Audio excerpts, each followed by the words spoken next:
బృందావన ప్రజలు వర్షం కోసం ఇంద్రుడిని పూజించడానికి సిద్ధమవుతున్నప్పుడు చిన్న కృష్ణుడు వారికి బదులుగా తమ పశువులకు భూమికి పోషణనిచ్చే గోవర్ధన పర్వతాన్ని గౌరవించమని సలహా ఇచ్చాడు.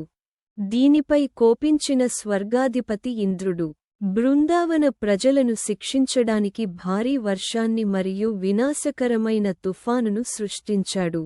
అందరినీ రక్షించడానికి కృష్ణుడు తన దివ్యశక్తిని ఉపయోగించి ఆ మహా గోవర్ధన పర్వతాన్ని తన చిటికెన వేలితో పైకి ఎత్తి ప్రజలకు మరియు జంతువులన్నింటికీ విశాలమైన ఆశ్రయాన్ని కల్పించాడు. 7 రోజుల పాటు తుఫాను ఉగ్రరూపం దాల్చిన పర్వతాన్ని సునాయాసంగా పట్టుకుని నవ్వుతూ నిలబడ్డాడు. ప్రజలు దాని క్రింద తలదాచుకున్నారు. కృష్ణుడి అలవోకమైన శక్తికి వినమ్రత చెందిన ఇంద్రుడు కృష్ణుడు పరమాత్మ అని గ్రహించి క్షమించమని వేడుకున్నాడు.